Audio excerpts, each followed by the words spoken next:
Vamos, Carlos. Hola, buenas tardes, bienvenido y bienvenida a la tercera, a la 23, ¿no? ¿Cuándo es? 21 jornada de la Asociación para la Interpretación del Patrimonio. Yo soy Carlos Romero Moragas, el responsable del área de formación y publicaciones del Instituto Andaluz del Patrimonio Histórico, que es donde os encontráis. Y quiero en primer lugar disculpar la presencia del director, Juan José Primo Jurado, que venía de camino de Málaga, pero no llegaba a la inauguración y me ha pedido por favor que lo disculpe. Nada, en primer lugar, muchas gracias a Maribel, a vuestra presidenta por poco tiempo, creo. Amiga y de muchos años, compañera profesional, y a Pilar Tazara, por supuesto, también amiga y compañera profesional de muchos años. En principio, pues simplemente eso, daros el agradecimiento a la asociación por haber elegido el Instituto Andaluz del Patrimonio Histórico para celebrar esta jornada, porque bueno, yo creo que tampoco es casual, al menos en la parte que me corresponde como responsable de formación en este instituto, donde al menos que yo recuerde llevamos 25 años haciendo actividades relacionadas con la interpretación del patrimonio. De hecho, el primer curso que sobre esta materia impartimos fue hace 25 años, en 1996, en Antequera, que era un curso sobre dinamización del patrimonio y del turismo cultural, en el que tuvimos la suerte de contar como alumna a Maribel, ya digo, hace 25 años, y a partir de esa fecha, todos los años hemos tenido alguna oferta formativa relacionada con la interpretación del patrimonio, con lo cual también nos sentimos parte, bueno, de esta temática que creo que la conocemos a fondo, tanto yo como mi compañera Isabel, que también está en vuestra asociación, y Julio, en fin, que digamos que no es una temática que nos venga ajena y extraña. Y de hecho, desde hace unos años, o ya creo que 3 o 4 ediciones, bueno, venimos también impartiendo en el instituto un curso por teleformación sobre interpretación del patrimonio, que este año estamos esperando ofertarlo como un experto universitario, ¿no? Y con lo cual, bueno, solamente deciros que el Instituto Andaluz del Patrimonio Histórico, además de ser un centro de investigación en patrimonio, que tiene sus talleres, que tiene laboratorios, que tiene un centro de documentación, en fin, como habéis podido ver esta mañana, la compañera Gema, bueno, pues también tiene mucha trayectoria en materia de los diferentes tipos de patrimonio, desde la parte más, ya vemos, de la conservación, restauración, a la parte de la documentación, pero que también desde el área que me corresponde, de la formación y de las publicaciones, sí creo que hemos estado a nuestra manera comprometidos con la disciplina vuestra, ¿no? Yo sin más le voy a pasar la palabra a Pilar, que ella viene por Culture Escape, Atlantic Culture Escape, que es un proyecto que ella va a contar, por supuesto, mejor que yo, y que es compañera también de la Agencia de Instituciones Culturales, que es otra entidad hermana del Instituto dentro de la Consejería de Cultura y Patrimonio. Y después le tendrá la palabra Maribel. Yo, como tengo una inauguración de otra actividad formativa ahora poco, seguramente ya os dejaré, me levantaré cuando me toque y no os interrumpo. Me despediré y tal. Digo que no os extrañe que me levante a lo mejor a mitad de la presentación, pero nada, que esa es la razón, no es otra. Y no sin es que más, te estamos aburriendo, ¿no? No, ni para nada. Y daros la bienvenida a las personas que estáis físicamente, como a las que sé que los cientos de ellas que están online, ¿no? En todo el continente, ¿no? Bueno, pues, no. Pues muchas gracias y Pilar tiene la palabra.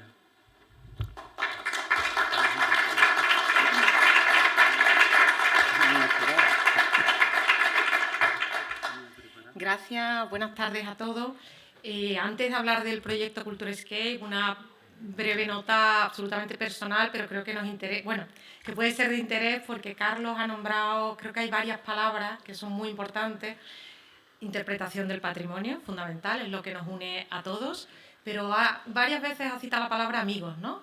Entonces creo que estamos entre amigos. Yo tengo personalmente la suerte de haberme formado en Barcelona con Manel Miró, que nos va a hablar mañana. Vais a disfrutar todos de su experiencia, de los primeros centros donde se empezó a hablar en España de interpretación del patrimonio, viendo un poco lo que se hacía en el ámbito anglosajón. Ellos supieron traducirlo, interpretárnoslo y fue, bueno, un centro de referencia. Y a nivel profesional me he formado con Marcelo Martín, que está en la sala, y con Carlos Romero, porque estuve aquí 10 años trabajando. Entonces, bueno, es un placer, tenía que decirlo. E igualmente Maribel Rodríguez Achutegui, hoy vuestra presidenta de la asociación, ha sido una compañera de viaje en estos 25 años. Entonces, bueno, un placer, muy agradecida por poder estar aquí, como decimos, entre amigos, hablando de interpretación del patrimonio, que creo que es algo, un interés que nos une a todos.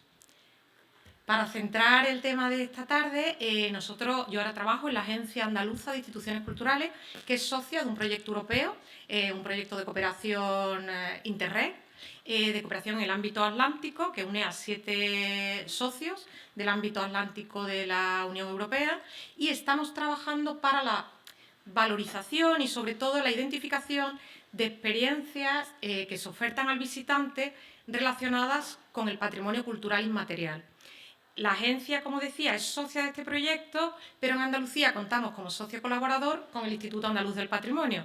Esta mañana, los que estáis en sala o los que habéis conectado, habéis conocido a Gemma Carrera. Entonces, Gemma también es una pieza clave en esta aventura que estamos llevando ahora a cabo, que es el proyecto Atlantic Culturescape. Simplemente comentaros que en el marco del proyecto, en colaboración con el Instituto de Patrimonio, acabamos de publicar, que Gemma lo ha citado esta mañana, pero para los que no estabais aquí presentes, un catálogo que busca o analiza un poco cuáles son los riesgos, cuáles son las medidas y las buenas prácticas que se están llevando a cabo en diferentes territorios para la salvaguarda del patrimonio cultural inmaterial. Todavía no está disponible en línea, pero estará ya existe, digamos, físicamente, es bilingüe, en inglés y en español, y estará totalmente accesible, Creative Commons, para descargar en la página web del proyecto. Eso sería una de las acciones importantes de esta colaboración, y hay otra acción que es la identificación de experiencias, como os decía, auténticas, que valoricen a esos agentes que en el territorio están trabajando en ámbitos de patrimonio cultural inmaterial. Entonces, esta mañana ha habido una visita fantástica, gracias a la asociación por haberla organizado, en el taller Barro Azul de cerámica en Triana, que sería un poco el tipo de experiencia que queremos dar a conocer en el proyecto. Porque es cierto que a nivel patrimonio cultural, si visitamos cualquier región europea, vas a llegar y va a haber un catálogo, sea en internet, qué monumentos hay que ver, cuáles son, ¿no?, digamos, los hitos claves en materia de patrimonio cultural. Pero hasta ahora no aparecían esos hitos claves en temas de patrimonio cultural inmaterial. Los artesanos que se dedican a la cerámica, al esparto, la gente que está, bueno, tenemos socios, las rederas, por ejemplo, de Galicia, hay gente que está trabajando en temas de forja, un montón de oficios tradicionales. Nosotros, por ejemplo, en Andalucía nos hemos centrado en la comarca de la Janda, en la provincia de Cádiz, porque contamos también con la colaboración, que no lo he mencionado, del Grupo de Desarrollo Rural Janda El Cornocales. Entonces, pues los maestros corcheros, el tema de los salineros, son las personas que están, y las iniciativas que están manteniendo vivo un patrimonio que es fundamental, que no se pierda y que se transmita a las siguientes generaciones. Y es cierto, ya os digo, que quedaba un poco quizás fuera del foco. A nivel académico sí es muy reconocido el patrimonio cultural inmaterial, pero quizás alguien que visita una comarca pues no sabía que podía visitar Hemos estado en Cantabria, en los Picos de Europa, pues conociendo el Tresviso, tanto al que hace el queso como al que cuida las ovejas, el ganado. Entonces hay un montón de experiencias pequeñitas que se están llevando a cabo para mantener vivo este patrimonio y es donde el proyecto Atlantic Culturescape pone el foco. No me extiendo más porque hay muchísimos temas de interés esta tarde. Reiterar de nuevo nuestro agradecimiento a la Asociación de Intérpretes del Patrimonio, al Instituto Andaluz del Patrimonio por acoger estas jornadas y luego me imagino en algún momento dejaremos el enlace del proyecto, creo que ya atlanticculturescape.eu en internet, porque ahora mismo está muy vivo la newsletter, el blog, hay muchas experiencias ya, pero se está poniendo en marcha una sección específica con ese mapa de experiencias, esa ruta transnacional de experiencias auténticas de patrimonio cultural inmaterial. Entonces, invitaros a acercaros al proyecto, a conocerlo y, de nuevo, gracias a los organizadores y a todos los que habéis respondido muy bien a esta llamada de la asociación y tanto en casa como en el aula estáis participando en la jornada. Muchísimas gracias y deseando conocer lo que nos vais a contar.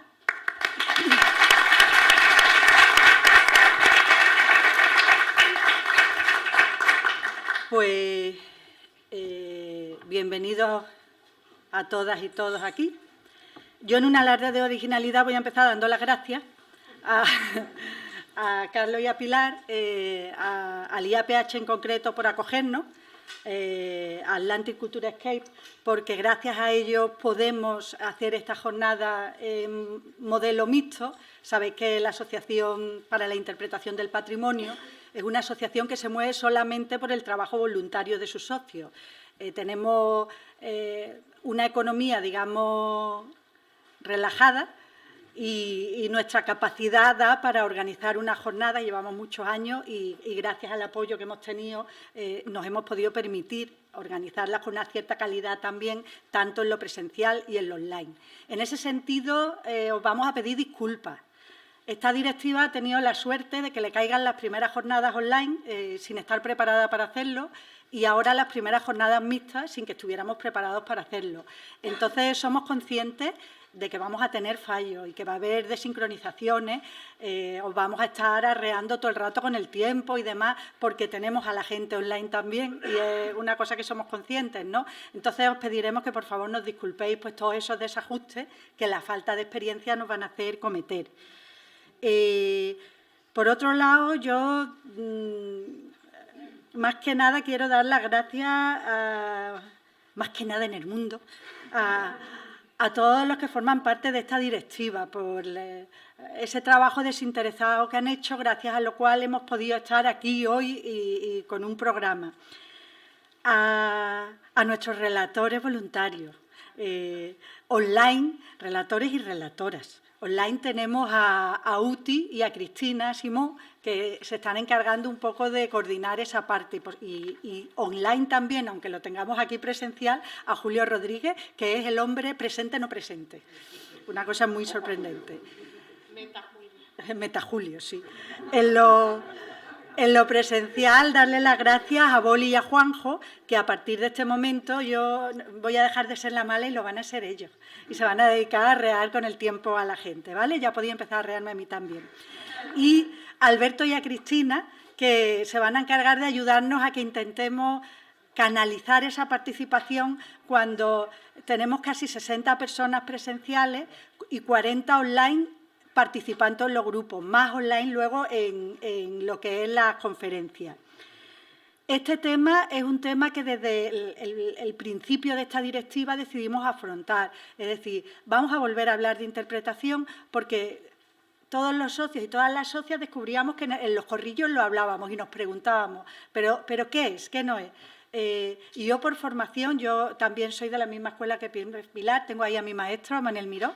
Estuve en aquel curso en Antequera, efectivamente, y tengo unas ideas de lo que son la interpretación que vienen de un campo diferente al que, por ejemplo, ha trabajado la asociación mucho tiempo, que se basaba más, digamos, en Sanjam, en Jorge Morales, todo esto. Entonces, creíamos que había llegado el momento de sentarnos y ver qué pensamos que es. Posiblemente no intentemos sacar ninguna definición.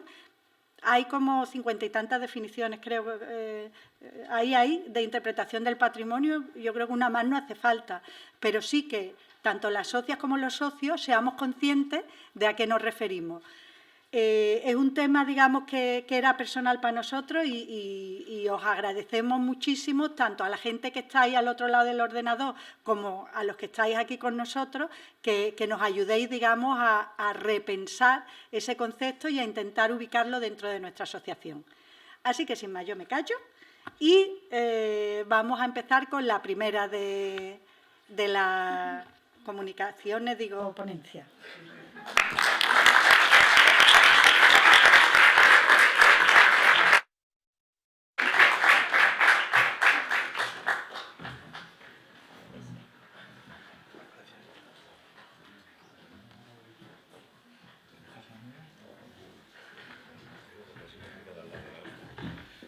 Te dejo donde quieras, Pinto.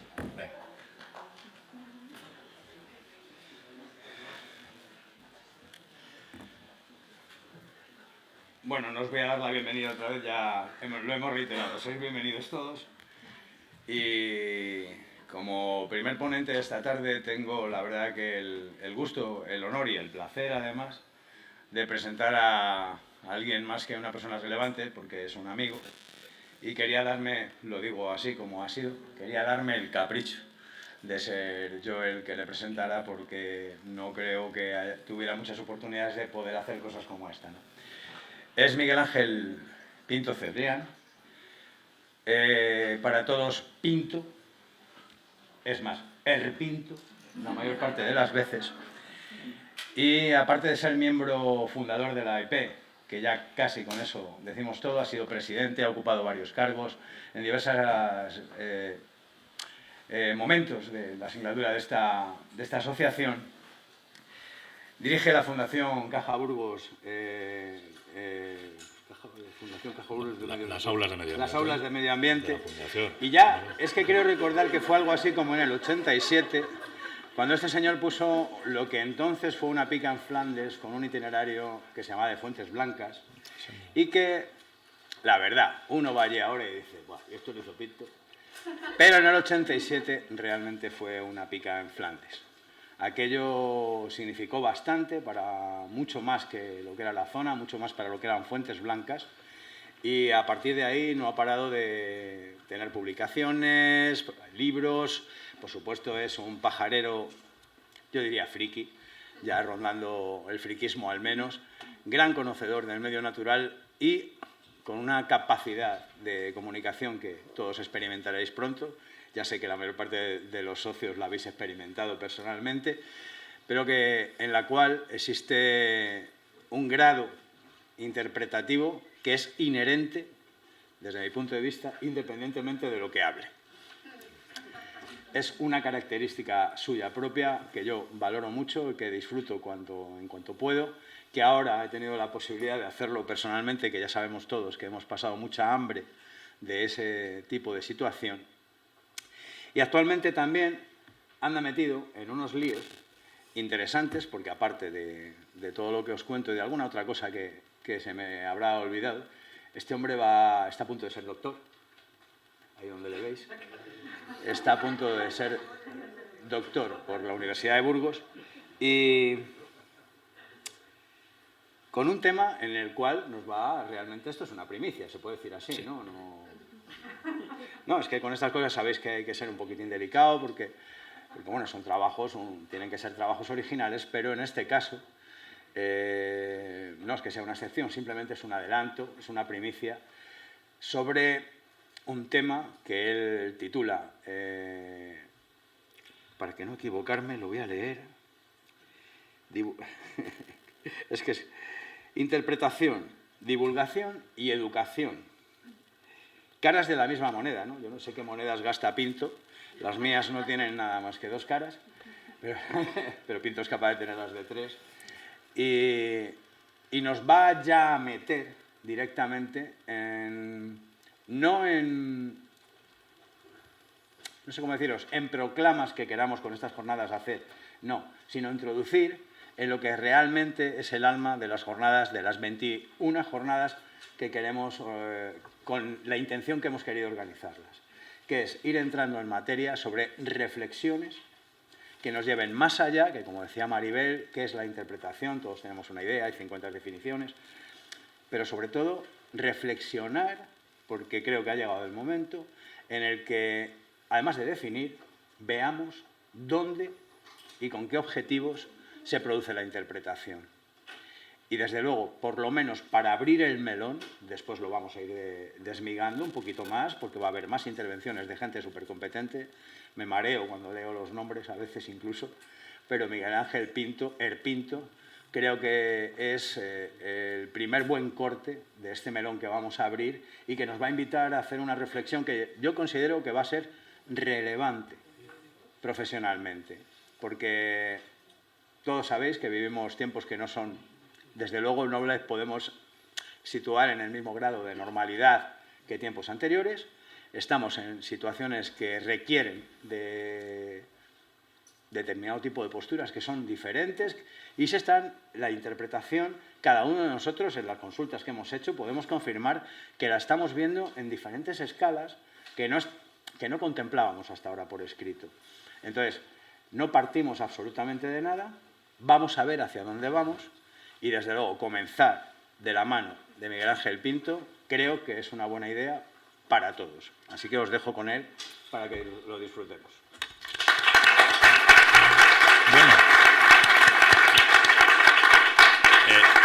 Bueno, Larry, muchas gracias, porque no sabía yo esas cosas. Y gracias a todas y todos por estar aquí, a toda la cuadrilla que está online también. Y bueno, agradecer a la asociación, al Instituto Andaluz de Patrimonio Histórico también, o sea, todos los agradecimientos habidos y por haber, por hacer realidad un poco esto. Bueno, tenemos el tiempo que tenemos y la verdad es que en la organización de diapositivas no es que hayan sido caóticas, porque no lo son. El asunto es que son como muchas, ya lo vais a ver, y no significa que vaya a colar ahí una chapa impresionante, sino que lo que voy a intentar es, en unas voy a ir muy deprisa o simplemente voy a dar unas pinceladas y sí que hay una serie de ellas que sí son claves, ¿no? ¿Pero por qué pongo todas? Pues porque fundamentalmente, y cuando hablamos de que interpretación, divulgación y educación son caras de la misma moneda, como estas que hemos puesto aquí y tal, ¿no?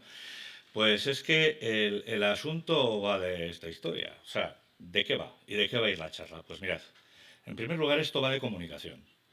Luego va a ir de interpretación del patrimonio. Después vamos a hablar de divulgación científica. A continuación de educación, para al final hacer unas reflexiones al respecto y tener unas conclusiones. Visto así, son 5 puntos. Pero hay alguno, y cuando hablemos de interpretación, divulgación científica y educación, veréis que voy a tener que, por cómo se ha construido todo esto, va a llevar un tiempo. Esto es un adelanto, y lo comentaba muy bien Larry, de un capítulo, y simplificado además, de la tesis que está a punto de ser depositada ya, iba a decir en el depósito de cadáveres, no, en la Escuela de Doctorado de la Universidad de Burgos para ser defendida, espero que para el mes de mayo-junio, si se cumplen los plazos, y que lleva el título de la proyección educadora de Félix Rodríguez de la Fuente, ¿no? Es decir, o sea, Félix Rodríguez de la Fuente como educador. Entonces, claro, dentro de todo ese mare magnum, de alguna manera yo tenía que buscarme las habichuelas para demostrar esa hipótesis, que Félix era un educador. Entonces, dentro de las diferentes cosas que he hecho, una ha sido el definir muy claramente la comunicación en educación. Claro, Félix se le trata de comunicador, pero si está utilizando las herramientas que utiliza un educador, pues igual hay alguna posibilidad de demostrar algo, ¿no? Pero al mismo tiempo ya se me ocurrió ver qué técnicas se utilizan en la interpretación, que todos las conocemos, pero las voy a repasar, y cuáles se utilizan en la divulgación científica, porque claro, Félix se supone que también era un divulgador científico, se han llamado muchas cosas, ¿no? Bueno, con todo eso, en ese capítulo ha salido una historia que, quitado la parte Félix y tal, se llama 38 paginitas para explicar todo esto, de donde he extractado algunas cosas para poderlo ver así con cierta agilidad ahora, y que será colgado o puesto donde sea a disposición de todo el mundo las 38 páginas, porque es eso. Realmente, esta es posiblemente, y cuando habláis de interpretación, una de las charlas o una de las ponencias menos interpretativa que vaya a hacer. Por una sencillísima razón. O sea, aquí nos vamos a ver obligados, o yo me veo obligado a seguir un proceso, digamos, vamos a llamarlo académico, ¿no? O sea, yo planteo una hipótesis, en primer lugar, la otra, pero que dándole la vuelta es la interpretación del patrimonio. ¿Tiene algo que ver con la educación? Y en caso de que tenga que ver con ella, ¿en qué se va a diferenciar? Suponiendo que no tenga que ver. Es decir, ese es el juego. Hay algo que en los corrillos en esta asociación y que entre intérpretes siempre, cuando hablamos entre nosotras y nosotros, ese resquemor de la educación está por ahí dando botes, ¿no? Porque cuando lees determinados textos, no es educación, sí, no, tal, esos son los debates de siempre, ¿no? Bueno, vamos a ver, entonces aquí a lo que me he dedicado, utilizando un método, es a comparar. He utilizado lo que se llama el método comparativo, que es una manera de generar, refutar teorías y hipótesis, que sencillamente, esto es lo mismo que en zoología, por ejemplo, se utiliza la anatomía comparada. O sea, pues para ver, ¿no?, una serie de cosas y cuando ves que hay una serie de similitudes, dices, tate, aquí hay una pauta, luego esto es semejante o parecido o lo mismo. Es decir, eso es lo que vamos a ir viendo, ¿no? Entonces, bueno, este método, lo que vamos a hacer aquí es comparar las técnicas de comunicación, de la interpretación y de la divulgación, todo junto. Para empezar, la primera, vamos a situarnos porque todo el mundo habla de esto y quizás a veces con demasiada ligereza, la comunicación. La comunicación, fijaros, para que os hagáis una idea, tú haces en Google una búsqueda de comunicación, sin más, y ya hecho en plan booleano, con comillas y todo esto y tal, y te salen la friolera de varios miles de millones, o sea, es una barbaridad. Pero fijaros, las primeras y noticias destacadas, fijaros qué cosas salen. Las vacas también prefieren la comunicación presencial, de La Vanguardia. No es lo que se dice, sino cómo se dice. 6 claves para mejorar la comunicación entre los jefes y los empleados. El ayuntamiento convoca 3 becas de periodismo y comunicación. O sea, vamos a ver, comunicación parece que sea un saco de todo y ya hay una especialista en ello, una catedrática de periodismo de la Autónoma de Barcelona, Charo Lacalle, que dice que la comunicación, abandonada progresivamente por las ciencias lingüísticas, semióticas y textuales, es adoptada por otras disciplinas de vocación divulgativa que buscan en el concepto de la comunicación la legitimidad científica de la que carecían hasta entonces.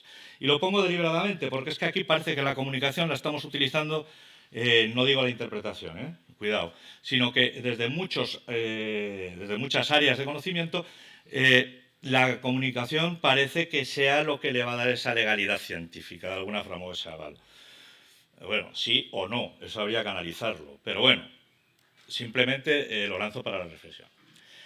Esto voy a ir como una flecha, porque ya lo sabéis, pero creo que conviene recordarlo. La interpretación del patrimonio y sus pautas de comunicación se supone que ya las conocemos todas.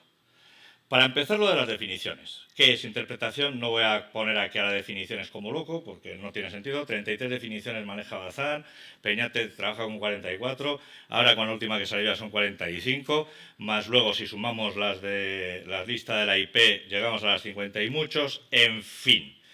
Es muy curioso cómo aumentan estas definiciones. En 2005-2008 hay 11 nuevas, o sea, hay como unos empujones, ¿no? Y bueno, esto es un síntoma, pues bueno, de que esto está evolucionando de una manera constante y sobre todo es síntoma, más que de evolución, de intentar buscar un hueco en los escenarios en los que se emplean. Al menos ese es el planteamiento que se puede dar. De todas maneras, en toda definición de interpretación, en la mayoría, no en todas, hay otras que no lo tienen, hay una serie de palabras clave que son comunicación, por supuesto, es la primera, la siguiente van a ser visitantes, que van a un sitio o están en un sitio o demás, y por supuesto conservación. O sea, esas son las 3, digamos, troncales. Hay definiciones que no tienen una, tal, comunicación lo tienen todos.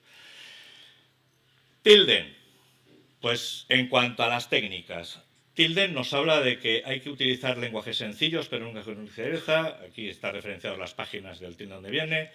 Y sobre todo él plantea que no se debe de banalizar el contenido hasta el punto de que pierda la esencia científica, ¿no? O sea, por decir tal.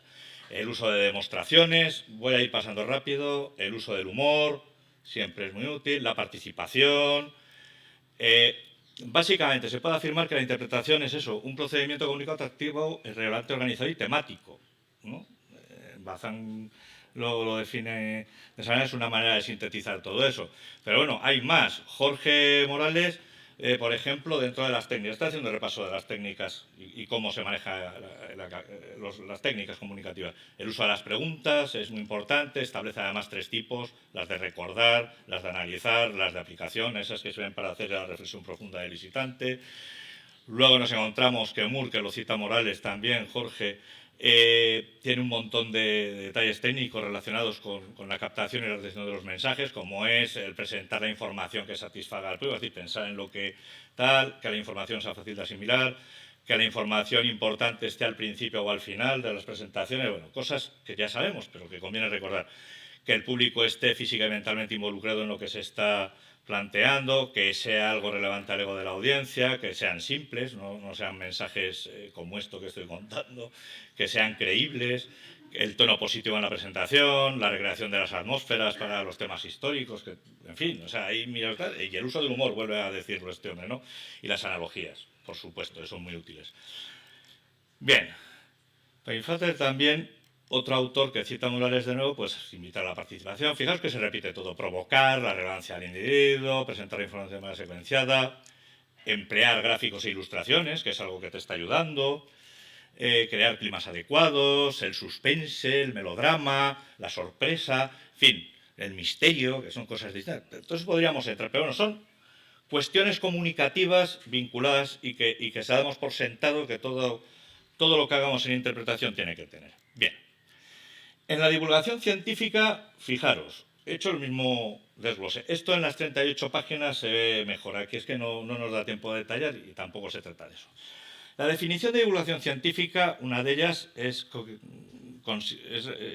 algo que sirve para transmitir avances, ideas, hipótesis, teorías, conceptos y, en general, cualquier actividad científica o tecnológica a la sociedad, utilizando los canales, recursos y lenguajes adecuados para que ésta los puede comprender y asimilar. Bueno, básicamente aquí ya, si os fijáis, hay una similitud con lo que es la interpretación del patrimonio directamente en cuanto a definición. Es decir, tiene que ser algo que entienda la gente, para empezar, y es comunicación. Esta es una definición de... por cierto, es un libro que merece la pena, de Seguí, de José María de Poza y tal, de la Universidad de Valencia. La divulgación debe traducir en lenguaje, y esta definición en interpretación la he oído alguna vez, es decir, algo que nace del conocimiento general y que tiene que pasar al público general, a la sociedad en general, que no tienen por qué ser especialistas, ¿no? Y ya en 1935, Fleck, este autor, establece que la ciencia tiene 2 lenguajes clarísimos. Hay uno esotérico, que es el que hablan los especialistas y que cuando están hablando 2 entomólogos sobre la vida sexual de Picomet y Sirta, que por cierto podemos contemplar ahí fuera cuando nos dé la gana, porque esto es una juerga, pues si yo digo eso en el ámbito así, pues vale, muy bien. Pero el esotérico, con X, sería, oye, vamos a ver a un par de escarabajos echando un polvo en una margarita, ¿no? Es lo que diferencia. Entonces, bueno, son cosas distintas. Y luego, pues no, se trata de dar a conocer esa actividad técnica con la divulgación científica, pero yo creo que eso lo exige cualquier disciplina. Es decir, constancia, esfuerzo, precisión, verificación, y no simplemente soltar datos por soltar. Hay que ser experto en el tema y cuidado, ser muy consciente que el que sabe igual mucho de un tema no es capaz de pasarlo, de transmitirlo. Tú puedes saber mucho de isótopos radioactivos, pero como te quedes ahí y no sepas explicarle a la humanidad lo que es un isótopo radioactivo en condiciones, olvídate. Pero bueno, ahí daría para hablar mucho. Ahora simplemente me voy a quedar con las técnicas. Entonces, bueno, está muy claro que esta idea se sigue manteniendo y, claro, la divulgación es muy útil, pero en general la divulgación científica suele ser más bien útil para aquellas personas que ya tienen cierto bagaje y conocimiento previo, no de lo que estás divulgando, sino gente que tiene cierto, digamos, bagaje educativo previo. Eso en interpretación, en buena dosis, también nos pasa, es decir, contra más digamos, bagaje educativo tienen las personas, aparte que las experiencias las vienen de otra manera, también entran más al trapo de lo que contamos. O sea, eso es así, ¿no? Por eso, la divulgación tiene que considerar los distintos niveles cognitivos de unas audiencias, que tradicionalmente se diferencian entre niños y adultos. Pero el divulgador científico, y me atrevo a adelantar lo mismo que el intérprete, ha de ser muy consciente de que es imposible llegar a todo el mundo y conseguir un alcance masivo de una divulgación. Eso es una fantasía y un disparate. O sea, eso no va a suceder, porque va a depender de muchos factores, uno ya he dicho. Entonces, bueno, todo esto que estamos comentando, y cuando me estoy refiriendo a las técnicas, es no solo para las ciencias duras que se llaman, ¿no? Matemáticas, física y tal, sino que ya de paso aprovecho y reivindico que todo el resto también son ciencias. Las ciencias sociales es ciencia también. En todos sus datos. Entonces, técnicas habituales de la divulgación científica, perdón. Pues mirad, a ver si os suenan, ¿eh? Empleo de preguntas, anécdotas personales, mostrar hechos desconocidos o sorprendentes, usos de citas y aforismos útiles por el carácter emocional que tienen, además. El humor es uno de los recursos más eficientes.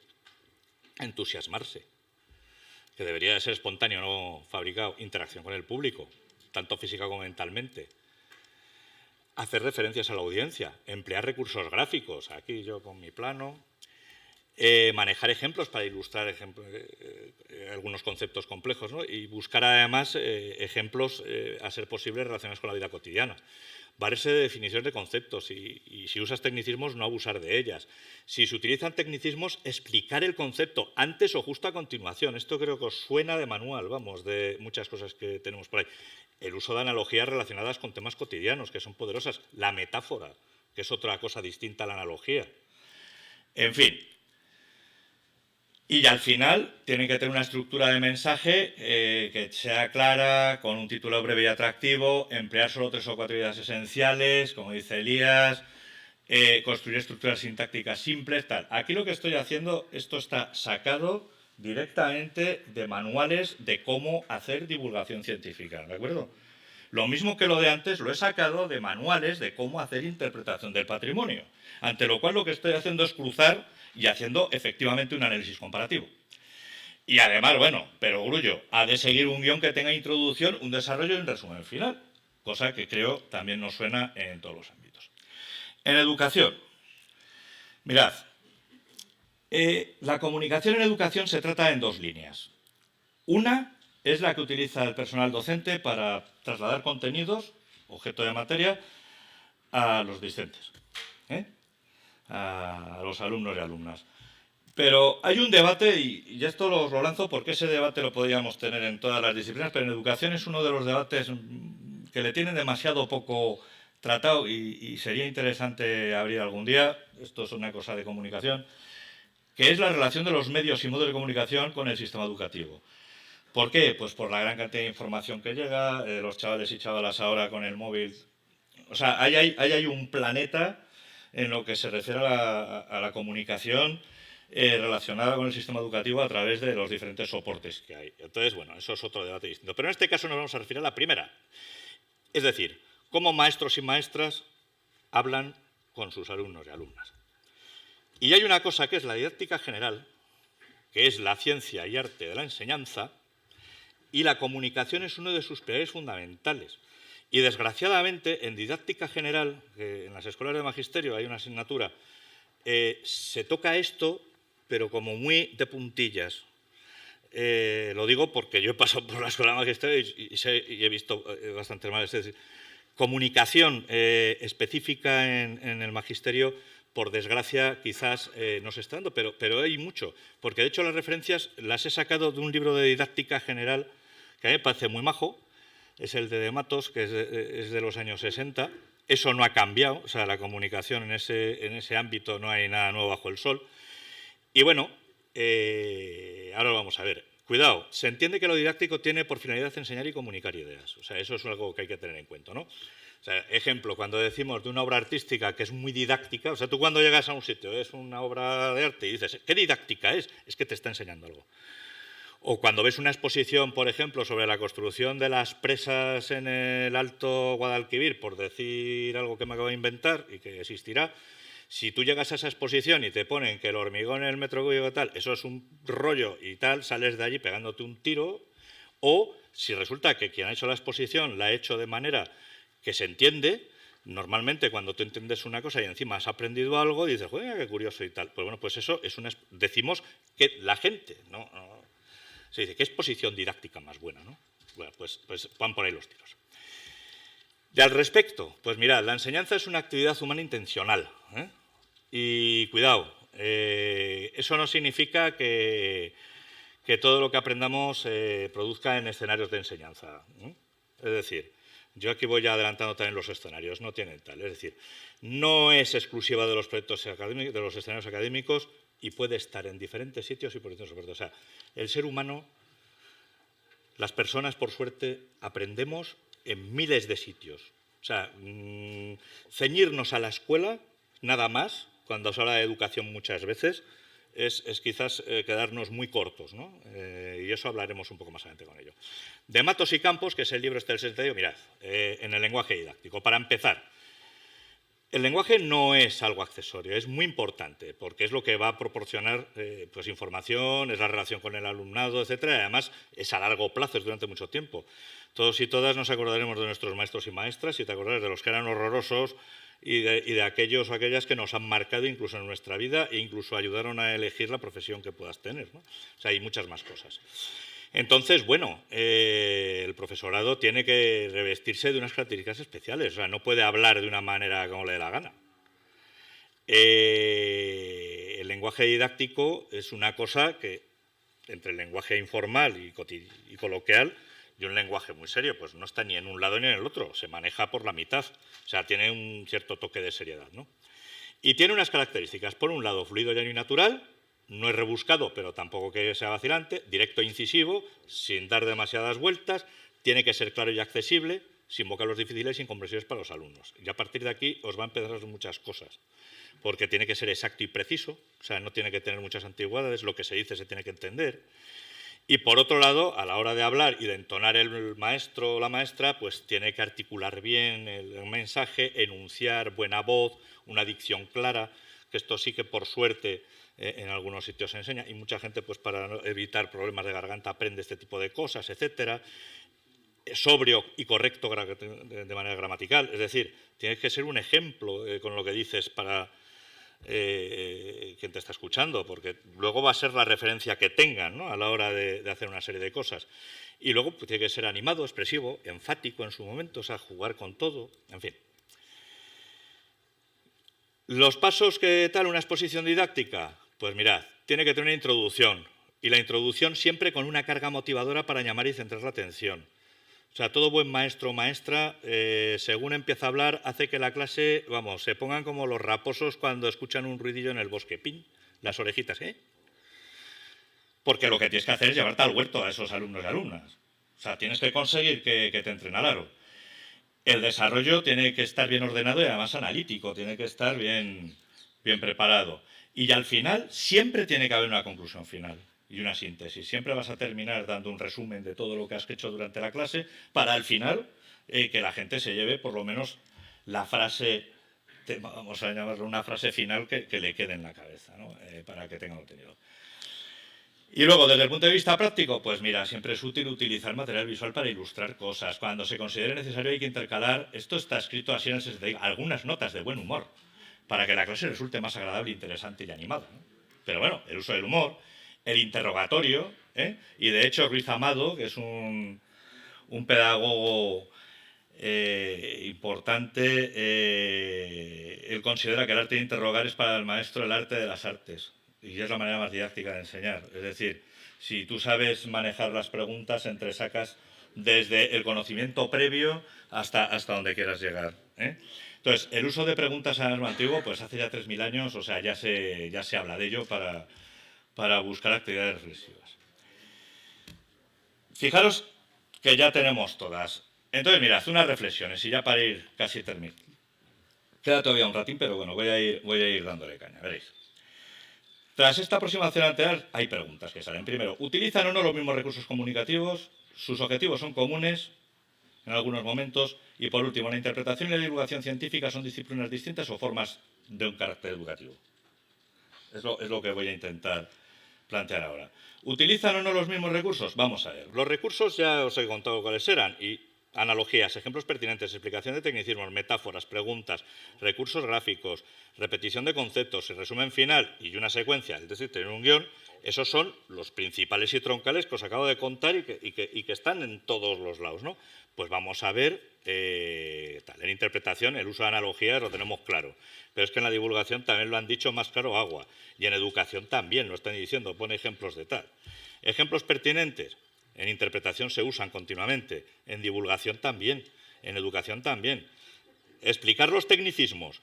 Joder, los intérpretes tienes que explicarlos, siempre lo decimos en todos los manuales, pero es que en la divulgación científica os acabo de mostrar, y eso está sacado de un libro que no es que lo hayas escrito yo, y los manuales del 65 dicen lo mismo, que te tienen que entender. El uso de metáforas, lo mismo. Las preguntas, bueno, eso ha salido en todos los lados. Los recursos gráficos ha salido en todos los lados, el tener mapas y cosas. Repetir conceptos, la iteración del concepto, el machaconeo que nos hacían los maestros y maestras en clase, pero que también los guías hacemos cuando estamos llevando un grupo, o que en las exposiciones repetimos. Oye, está en todos los lados. Y el hacer un resumen final, hombre, mal rollo es que vayas a visitar algo y no te hayas quedado con una copla final que te diga. Pues me parece en todos los lados. Y luego, por supuesto, lo de, iba a decir introducción, nudo y desenlace, ya por decirlo de esa manera, eso está más visto que el TEO. Es decir, que en el caso concreto del uso de técnicas, las tres cuestiones, la interpretación, la educación y la divulgación, están utilizándolas y tal. Este señor, esto es Calahorra, en La Rioja, y lo pongo porque esto es para hacer una postilla aquí, ¿no? Hacer un pequeño tal. El humor. En las tres se ha hecho especial énfasis en el cuidadoso empleo y no abuso del humor. Y siempre se dice, bueno, pues es que esta misma cosa lo decía Quintiliano, que es un personaje del 35 al 90 después de Cristo, que él, en un manual que escribe de retórica, que ahora hablaré un poco de ello y tal, y veréis qué cosa más curiosa, dice respecto de la risa la dificultad que supone y los riesgos de su uso excesivo. O sea, hablo de 2000 años para atrás. Y ya está el Quintiliano aquí diciéndonos la historia, ¿no? Este es un pedagogo hispano-romano, ya digo, que es de Calahorra, y bueno, nos va aproximando, pues eso, que de alguna manera el humor busca el que el receptor, es decir, las personas que nos escuchan, mantengan cierta tal, ¿no? Él era un rétor, es decir, un retórico, y según la definición del Instituto Cervantes, la retórica es una disciplina que se dedica tanto a la construcción de discursos persuasivos eficaces como a la teorización sobre el modo de cómo se consiguen. Es decir, esto es comunicación persuasiva, se llama así. Es comunicación que intenta conseguir cambios en las personas.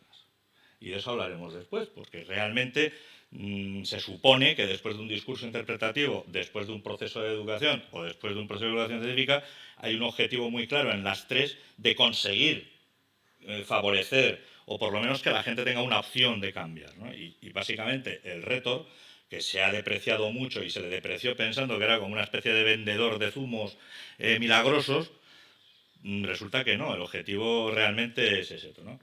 Entonces, esto es una disciplina teórica y además aplicada a la capacidad de convencer con el uso de la palabra. Bueno, libritos de Quintiliano por aquí y tal. Cicerón, está Cicerone por acá, es otro orador y también que tiene que ver, él define, el discurso tiene que tener tres partes: enseñar, conmover y deleitar, y dentro de las tres partes, fijaros, enseñar se relaciona con la parte racional y conmover con la parte emocional. Y el deleite se asocia a la forma retórica, cómo son la locución, o sea, cómo se va a hablar, ¿no? Fijaros que estamos hablando de emociones también. Y Quintiliano, pues bueno, él defiende, por poner un ejemplo aquí, y fijaros que es una curiosa, el orador ha de ser capaz de imaginarse a sí mismo en la situación del oyente, es decir, esto es la empatía, saber en el otro qué es lo que piensa, ¿no? Y tal.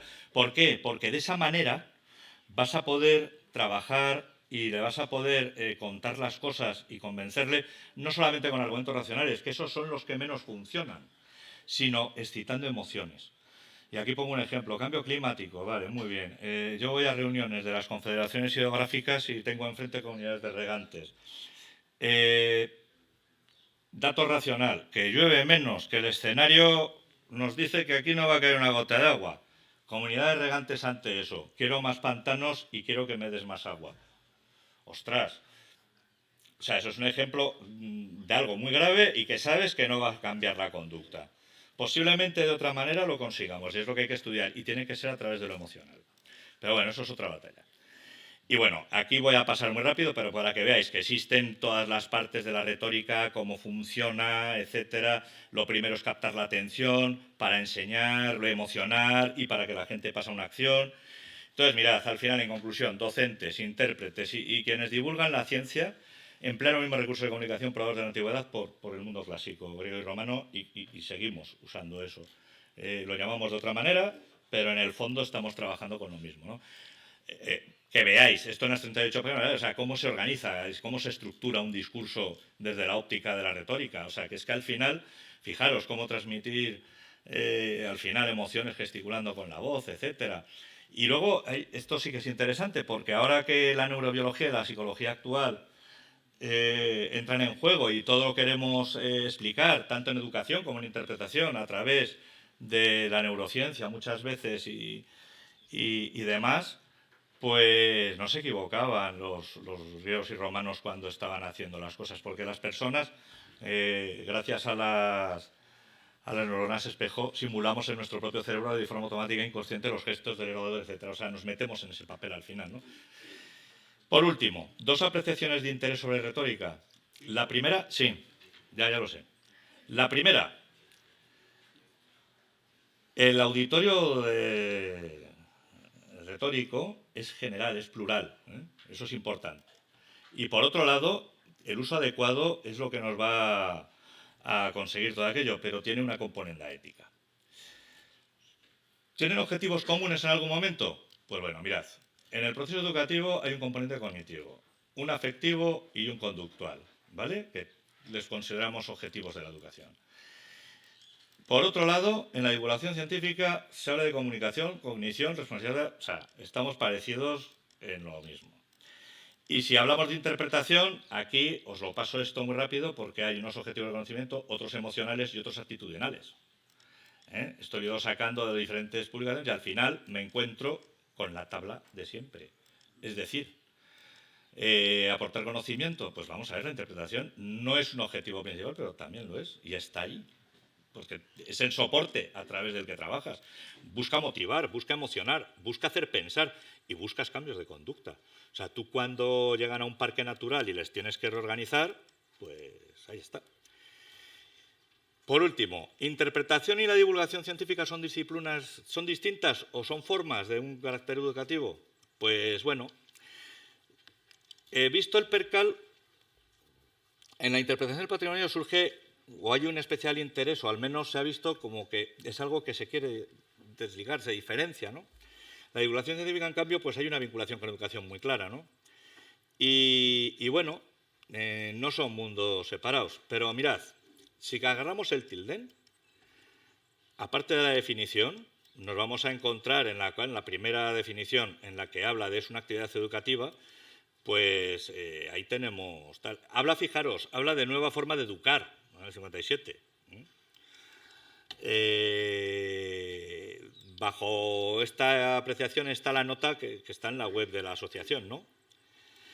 Pero en la cual, pues bueno, es que claro, se refería, es que educación en el mundo sajón se refiere solo a sistema educativo y tal. Bueno, en la tercera edición aparecen 44 entradas con education y educational, o sea que tiene que ver. Y bueno, esto en las paginillas, cuando estén, lo podéis ver, pero hay alusiones al papel educador del intérprete por todas partes, o sea, dentro del tilden. Y sí que es cierto que educación en inglés, y si entramos aquí en la Enciclopedia Británica, ellos lo asocian mucho a lo que es la escuela. Pero cuidado con eso, porque el significado de las palabras pueden ser de muchas maneras, etimológicos, literales, figurativos. Hay que contextualizar también en qué momento y cuándo y por qué. Depende, porque el significado va a depender mucho de contextos personales, familiares, profesionales, en fin. Y la realidad es que en el 57, cuando esto se hace, la escuela americana, la escuela de Estados Unidos, es cualquier cosa menos divertida. Y ahora veréis por qué. Y no es extraño que se quieran diferenciar de alguna manera.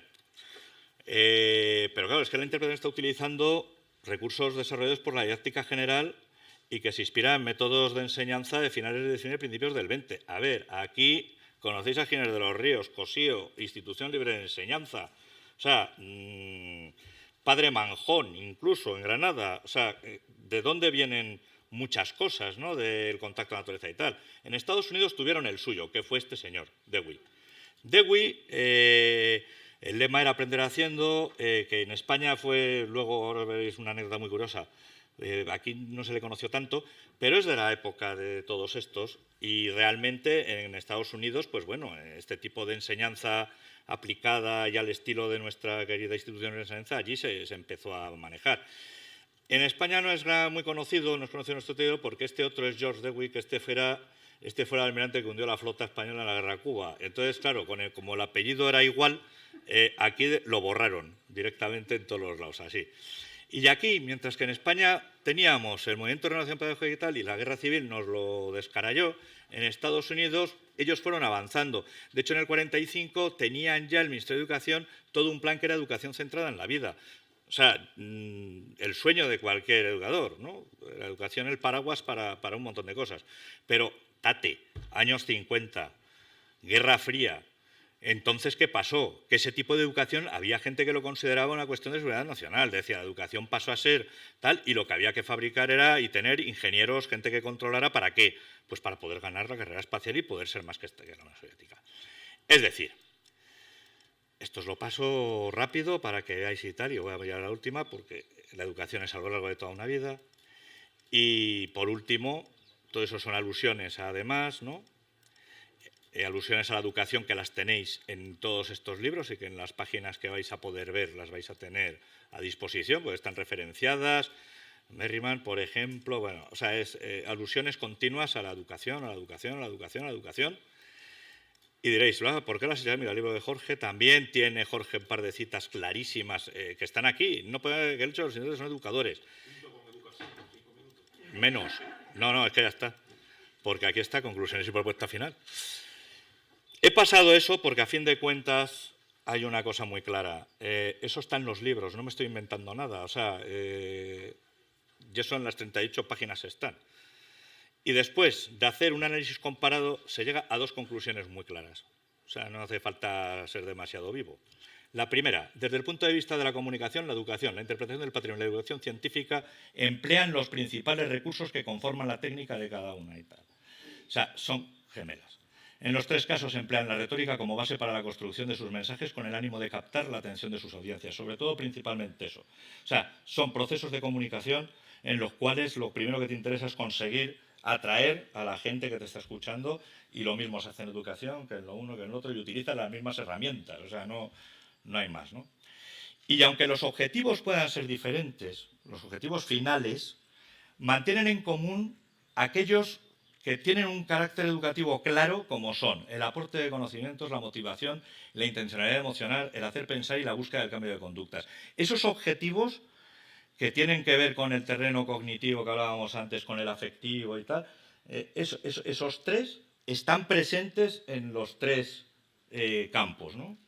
Por lo tanto, aquí es lo de quién fue primero, luego la gallina y tal. Bueno, pues yo entiendo que la didáctica general y sobre todo en honor a los clásicos, la retórica, que es la que nos ha dado proporción a todo eso y es de donde la didáctica extrae todo, pues bueno, pues si entendemos eso como educación. Entonces, a partir de aquí podríamos definir la interpretación de una manera, que es la 50 y x mil definición que se me ha ocurrido. Es un conjunto de acciones educativas que emplean la comunicación persuasiva con el objetivo de conseguir la conservación de los distintos elementos que configuran el patrimonio natural, cultural o mixto. Es decir, hay algo, y hablando de la interpretación, sí que hay un objetivo diferencial con la educación y con la divulgación científica, y es la conservación. Estamos hablando de que la interpretación nace como una herramienta de comunicación para conservar un bien cultural, patrimonial, natural, un lugar. Ahora mismo lo estamos utilizando como una herramienta, se habla de la gestión del uso público, es decir, para canalizar que la gente no estropee recursos. En fin, Aquí tenéis una mezcolanza de situaciones que van desde una escuela, un guía aquí, un museo, un día de la ciencia, una divulgación científica, una ranger que, por cierto, está aquí con chavalillos, no está con grupos de público general. Muchas gracias por la atención, sobre todo por vuestra paciencia.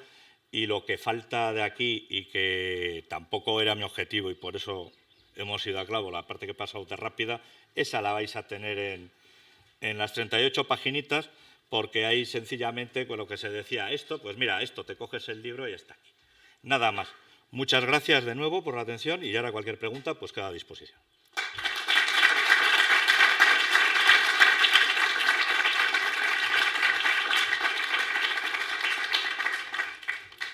Lamentablemente, compañero, no tenemos programado turno de preguntas en la intervención porque, si habéis visto el programa, que veo que no.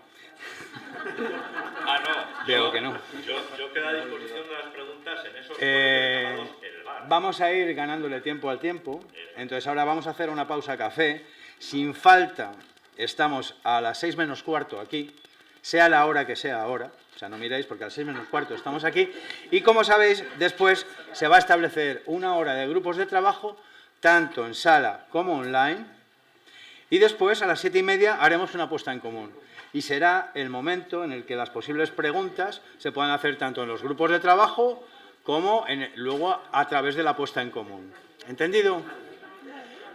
Vamos a tomar un café todos. Los de casa también podéis tomar algo.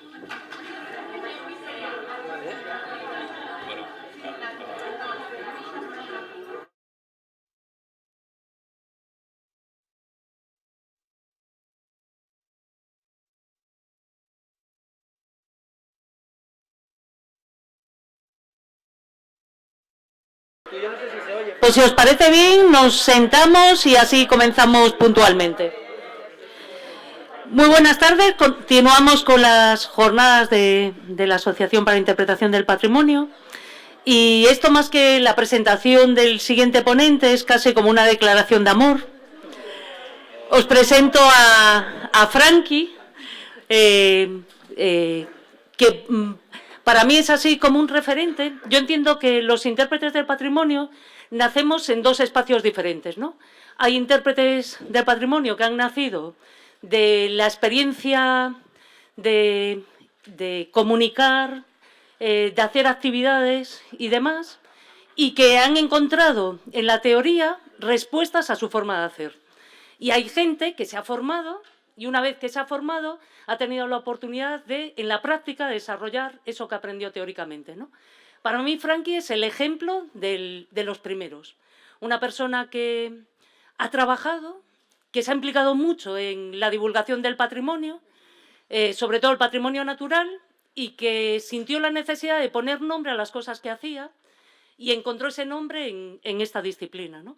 Para mí también es el ejemplo de la persona que nunca ha perdido la inquietud por saber más y hacerlo mejor. Y su vida personal, todos los que tenemos así la suerte de conocerlo, sabemos que siempre ha sido la superación, ¿no?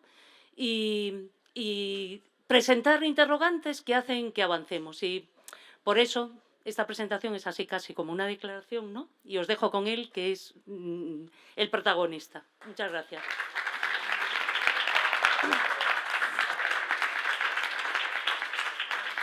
Muchísimas gracias. No sé si se me escucha con el micrófono este. ¿Se me escucha? Vale. Bueno, para mí es un pedazo de honor que flipáis estar aquí y que me haya presentado Boli, pues multiplica por varios esta presentación. Aprovecho que estoy aquí en un púlpito para agradecer a la directiva el trabajo que ha realizado estos años con su candidatura, aunque hayan cometido el enorme error de invitarme a mí. Espero que no se lo tengáis en cuenta por una metedura de pata que hayan tenido, ¿vale? Hace, pues, el año pasado, en diciembre, Maribel y yo hablamos por teléfono y ella me dice, Frankie, yo sé que trabajas mucho con escolares, y me hace la pregunta de, ¿tú en visitas guiadas con escolares, usando la metodología de la interpretación, crees que estás haciendo interpretación o no? Porque esto sabéis que es algo que provocó polémicas hace un tiempo, y yo le dije así, en petit comité, le dije que sí, Y va la tía y me dice, pues ahora en las próximas jornadas te vienes y lo argumentas delante de toda la cuadrilla. Yo, pues bueno, me animé porque la verdad es una espinita que tengo clavada y aquí es lo que voy a hacer, ¿vale? Si encuentro el chintófono para darle al botón, bueno, si no, aquí. Antes estaba por aquí, por algún lado. Oh, me lo robaste, Boli. Bueno, voy a hacer dos cosas, ¿vale? La primera va a ser intentar... ay, si lo tengo aquí, coño. Sacar a esta gente del cautiverio, ¿vale? A los grupos escolares en visitas guiadas las quiero sacar del cautiverio. Y otra cosa, que fue lo que se me pidió aquí, fue que argumentase el por qué yo considero que las visitas guiadas con escolares, usando evidentemente con escrúpulo la herramienta, la caja de herramientas de la interpretación del patrimonio, son tan interpretativas como las visitas guiadas con la famosa familia Simpson, ¿vale? Voy a ir a toda leche porque aquí el cronómetro pasa a toda velocidad, lo tengo aquí, voy a hacer 40 minutos clavados, a ver si puedo. Yo descubrí la interpretación hace unos cuantos años en una escuela taller donde nuestro maestro fue a un curso, uno de los primeros que dio Jorge Morales allí en Galicia, de donde yo vengo. No tengo acento andaluz, pero soy gallego, ¿vale? Él nos presentó esto diciendo, caray, esto puede ser una futura salida profesional para vosotros, unida a los conocimientos que estáis adquiriendo de temas ambientales, pues podéis acabar siendo guías, intérpretes. Flipamos. Oímos hablar de esa interpretación por primera vez como una campanada, como las campanadas estas que se dice, que no sabes muy bien de dónde vienen, pero que nos sirvieron de mucho, porque el Concello nos contrató a algunos y lo poco que compartió con nosotros ese maestro, pues lo utilizamos bueno, sobre todo con escolares, ¿no? Y nosotros estábamos todos convencidos que estábamos haciendo interpretación, os lo aseguro, con toda esta cuadrilla. Hasta que de repente llega este curso. En el año 2000, un curso que yo me apunté como si fuese al Festival de Woodstock. Porque venían un montón de estrellas del rock, ¿eh? Venían la Boli, el Sanján, el Jorge Morales, el Pinto, el Nutri... Fernando Ramos, Óscar Cid, bueno, una cuadrilla que flipaba yo. Hay que ir a toda velocidad para seguir llenando nuestro armario de conocimientos sobre este asunto, ¿no? Porque yo, iluso de mí, pensaba que estaba haciendo interpretación, pero de repente una de esas personas dice textualmente, lo queramos o no, el destinatario de la interpretación está constituido exclusivamente y por definición por el público general, una audiencia no cautiva, audiencia no cautiva que visita nuestro lugar en su tiempo de ocio, en su tiempo libre. Bueno, hasta ahí yo no estaba muy asustado, pero de repente dice, no es por tanto el caso de, por ejemplo, los grupos escolares que visitan nuestro espacio protegido acompañados normalmente de un profesor. Dije, ¿qué pasa ahí? Alto ahí. Y dice, mira, perdone, yo trabajo con escolares, sí, pero trabajo con escolares con un título de monitor de tiempo libre.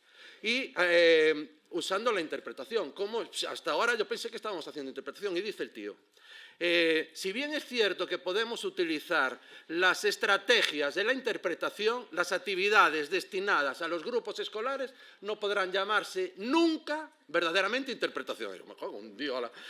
Y sorprendentemente en este curso había gente, yo digo el pecado pero no el pecador, o la pecadora, que nos había mostrado batallitas sorprendentes de visitas guiadas interpretativas con grupos de preescolar y de primaria, disfrazados de pájaro carpintero, haciendo unas batallitas. Entonces digo, ¿cómo es posible que uno de las estrellas de rock nos diga una cosa y otra de las estrellas de rock nos diga otra? Me dio igual, yo dije, a mi bola. Y todas estas, digamos, enseñanzas que nos estaban dando en este curso, que yo os digo, fue un curso de 100 horas, fue súper potente, ¿eh? Fue un curso que había una persona que nos estaba enseñando el diseño de itinerarios interpretativos. Y yo dije, bueno, este es mi territorio, yo vivo aquí, soy indígena de este sitio, y bueno, fui preparando con todo lo que aprendí en estos cursos y varios otros que hice a lo largo de mi vida, y siempre aplicaba las partes prácticas que nos mandaban a hacer en los cursos, aquí, siempre lo metí aquí, venga. Es más, tengo varias rutas aquí, pero la que hago más es esta, ¿no? Que es la de mi pueblo. Y ya te digo, me daba igual, es más, en esa época, al principio, el 90% de nuestras personas destinatarias eran escolares. Y yo, sin embargo, iluso de mí, que pensaba que estaba haciendo interpretación, había aplicado las recetas del diseño de itinerarios interpretativos. Había escogido un montón de rasgos aquí que luego les apliqué la matriz de potencial interpretativo para hallar el índice de potencial interpretativo. Me había currado, como un buen discípulo, estas cosas, los pilares de la interpretación, que conocéis perfectamente, ¿no? El conocimiento del recurso, el conocimiento de la audiencia y las técnicas adecuadas. Por eso a mí me causa... miércoles... me causa bastante desazón el hecho de, bueno, aquella persona que dijo todas esas frases me clavó una espina aquí en el corazón que cuando escucho hablar de nuevo de que hay gente que no entiende que las visitas guiadas con escolares puedan ser interpretación, se me mueve la herida y me empieza a sangrar otra vez. Porque no entiendo en realidad que yo me curro, este es mi querido territorio, me curro, me diseño según la receta de diseño de itinerario interpretativo, con todas estas cosas que os fui comentando de la selección de los rasgos interpretativos. Me estudio el pilar del estudio del recurso, me estudio esto, la flora, la fauna, los recursos históricos, sé más de mi iglesia que el propio cura, sé más de recursos etnográficos de los que yo formo parte como actor. Soy indígena de aquí, no es que lo oiga, no, es que yo, cosas que cuento de etnográficas de este lugar, soy porque soy actor de él, es decir, que creo que tengo una base del pilar en cuanto al conocimiento de recursos bastante sólida. Humildemente llevo un montón de rutas hechas, me da igual, con escolares de pequerrechos hasta ya los más cabroncetes, los adolescentes y toda la familia Simpson y la familia Monster y la familia... O sea, conozco bastante a lo que es el segundo pilar de la interpretación, que es la audiencia. Y el tercero, las técnicas adecuadas, yo intento ser ameno. Me río, soy cercano, utilizo el humor, hago participar a la gente, saco cosas raras de la mochila, que si un tambor, que si una hoz, que si cosas. Bueno, intento ser ameno en ese sentido. Intento ser relevante. Hablo a la gente, bueno, por sus nombres, si me los puedo aprender, si no les miro a los ojos, si no utilizo un lenguaje que sean capaces de entender, porque como conozco a la audiencia, sé más o menos cuál es su personalidad y su experiencia, entonces lo que cuente sé que les va a servir, lo van a entender. Y si veo a alguien que me despista, utilizo los famosos conceptos universales que son relevantes para todo Dios y ya está. Y después aunque algunos de vosotros que me conocéis digáis, soy organizado, aunque algunos lo dudéis, hago mis visitas guiadas, como antes dijo el Pinto, tengo una intro, un cuerpo y una conclusión. Y no tengo muchos subtemas para que la gente se líe. Y por supuesto, si no me entra a la cabeza hacerlo de otra manera, soy temático. Porque ya no solo por la gente, que también, por mí mismo. Yo me agarro al hilo conductor del tema y voy como Dios, ¿sabes? Entonces, ¿cómo decir? ¿Cómo es posible que usando todas estas estrategias con la familia Simpson no quepa duda de que son visitas guiadas interpretativas, sin embargo, haya gente que tenga dudas de que sean interpretativas si hablamos de escolares? Y suelen utilizar los mismos argumentos, ¿no? Argumentos como este. Frankie, es que es una audiencia cautiva, colega. Las visitas guiadas con audiencia cautiva no te son visitas guiadas interpretativas, chorro. Y yo digo, vale, joder, la audiencia cautiva de Dios. Voy a buscar de dónde sale eso y voy a la fuente. Como todas y todos sabéis, o la gran mayoría, ¿quién se inventó este término?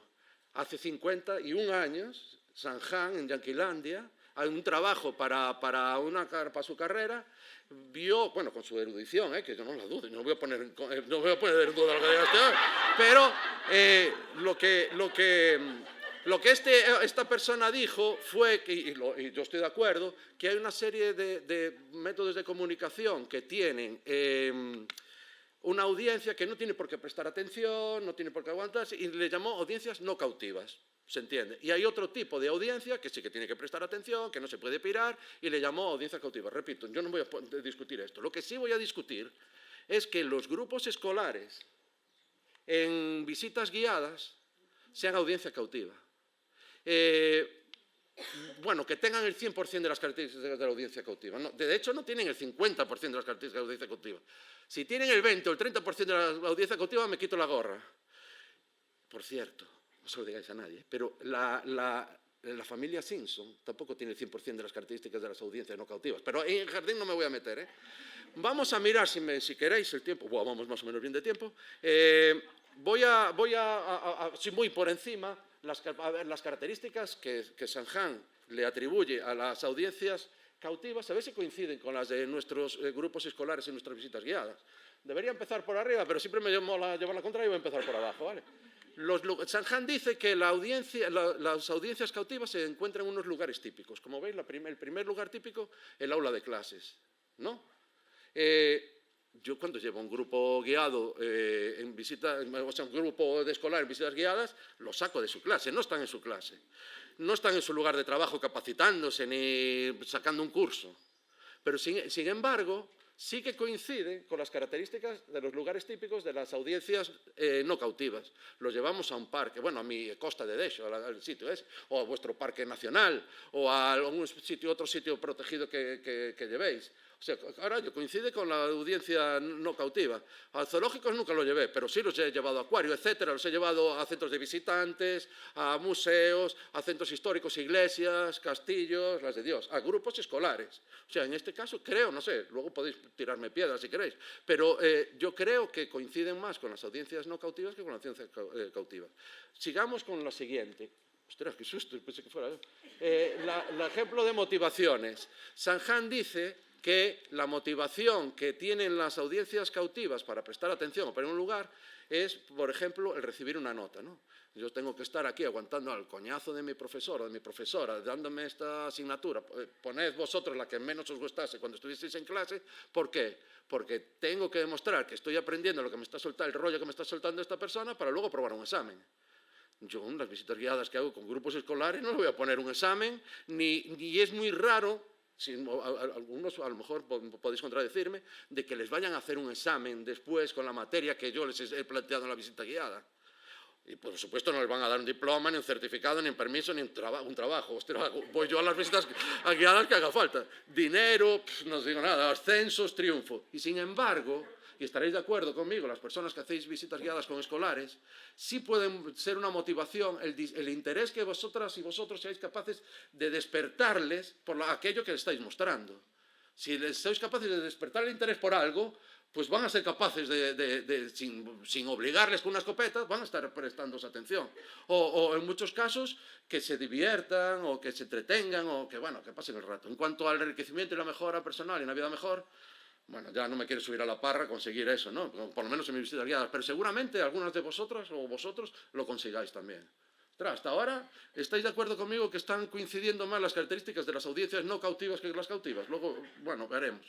Vamos a ir a la primera línea, que como aquí sí que ya hay alguna coincidencia, yo tampoco me voy a bajar de la burra y deciros que sí que hay alguna coincidencia, lo pongo más grande, ¿vale? Efectivamente, los grupos escolares en visitas guiadas no son una audiencia voluntaria, ¿vale? Van a ir porque se ha programado desde el cole o sus profes, su jefatura de estudio, lo que sea. Por cierto, la mitad de la familia Simpson tampoco van voluntariamente, ¿eh? Pero bueno, ahí no me voy a meter en ese jardín, ¿eh? Compromiso de tiempo preestablecido.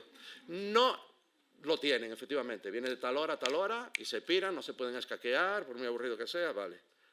La familia Simpson, en muchos casos. En mi visita guiada, al cuarto cruce, en el medio del monte, una familia urbanita está más perdida que yo en el Ikea. Y ya no se pasan de dar vueltas, van a tener el compromiso de tiempo de acabar. O yo qué sé, en la Ribeira Sacra, en la visita guiada, en el catamarán, por los cañones del Sil, que se tiran por la borda, se aburren. No, tienen que acabar y seguir, ¿vale? Luego, estas yo creo que son las dos únicas coincidencias que se puede decir 100% de que coinciden con las audiencias continuas con nuestros grupos escolares en visitas guiadas. Las recompensas externas son importantes. He dicho y creo que podréis estar de acuerdo que no van a recibir una nota. Pueden decirle tal vez, a ver, chavales, si os portáis mal no volvemos, o al revés, si os portáis bien. La familia Simpson, los mayores, la gente mayor del grupo le puede decir a la gente pequeña, si os portáis bien en esta visita, luego os compro una hamburguesa o lo que sea. O sea, por ahí estamos coincidiendo. Deben poner atención. Vamos a ver. ¿Cómo te pueden obligar a alguien a prestar atención? O sea, no, es imposible. O sea, ¿no os acordáis de estar en clase? Esto entra en el examen, ¿eh? Y tú te encuentras ahí pensando en, yo qué sé, en la novia o lo que se te ocurre. Pueden obligarte, es cierto, pueden obligarte, digo, no te subas al árbol, no le pegues a la persona que es el guía, no le tires piedras a los patos, yo qué sé, le pueden obligar a eso, por cierto. A una obligación que también tiene la familia Simpson, a todo esto. Pero prestar atención. No sé, si queréis que sí, pues me lo decís, y luego, o ahora, o cuando queráis. ¿Aceptarán un enfoque formal? Bueno, sí, si son enrollados, si no, a ver. ¿Cuántos de vosotros hacéis visitas guiadas con escolares? Porfa, levantar la nariz. Mira para ahí, un montón de ellos. ¿Sabéis que aceptarán un enfoque formal, como si es un coñazo, van a pasar tuya como de yo qué sé, de los cumulonimbos o de las cosas así? Y esforzarán en poner atención. Esto es repetitivo, creo que no, ¿no? Así que, ¿cómo se le puede seguir llamando audiencia cautiva a una audiencia que coincide tan poco con estas características distintivas? Bueno, no sé. Otra cosa que dicen es, Frank, es el dogma. El dogma lo dice, ya te lo dijo aquella persona en el curso. Las actividades destinadas a grupos escolares no podrán llamarse nunca verdaderamente interpretación. Yo cuando oigo hablar del dogma, pienso en la religión, y el dogma está como en los libros sagrados y tal. Nuestro libro sagrado, señoras y señores, aquí lo presento. De hecho, querido público, de hecho puse esta imagen porque nuestro profeta también grabó unos mandamientos que las personas que hacemos interpretación nos intentamos seguir. Bueno, pues este tío, voy a poner las gafas que parece más académico. La persona esta dice, en nuestro libro sagrado, si miro así para vosotros, dice, empieza a hablar de una serie de sitios de ahí en su país, y les dice que lo hace por nombrar algunos lugares con brillantes logros en interpretación para niños. Brillantes logros en interpretación para niños, una serie de lugares. Y dice, permítanme un ejemplo. No hace mucho pude escuchar a un naturalista hablando con varios cientos de alumnos de primaria. Digo, coño, pero no decían que con la interpretación con alumnos no. Pues el primer ejemplo que pone de lugar con brillantes logros de interpretación, resulta que los destinatarios son varios cientos de alumnos de primaria. Así que flipad, ¿no? O segundo ejemplo. Los programas, lo dice él, página 186. Los programas más eficaces para niños se encuentran en aquellos emplazamientos que resultan más accesibles para las visitas de grupos escolares. Pero vamos a ver, aquí es un choque, la vehemencia con la que me lo decían en aquel curso, aquella estrella del rock, no me cuadra en la cabeza. Y tercer y último ejemplo, para no romper la cabeza y que ya llevamos 19 minutos, es que dice, tuve la ocasión de seguir a un grupo de niños de preescolar en un museo. Y dice así, o sea, no solo eso, resulta que era un museo, es otro ejemplo de un lugar con brillantes logros en interpretación para niños, y este museo tenía un montón de cosas interesantes, y decía, entre ellas había una estatua súper alta, y el Tilden vio que toda la chavalada tocaba la estatua, y le llamó la atención y dice, textualmente también, pregunté al profesor intérprete por qué actuaban de esa forma. Aquí no solo dice que los destinatarios son un grupo de niños de preescolar, sino que su profe era el intérprete. Bueno, vamos, cágate loritos. También habrá gente que diga, es que Tilden dijo lo de, ¿cómo se dice? Educacional, una actividad educacional. Sabéis que luego se desdijo y tal, y a lo mejor si le diera tiempo a revisar, pues revisaría esto. Bueno, pues vamos a hablar de otro libro sagrado, los Evangelios en Usanham. Entonces dice el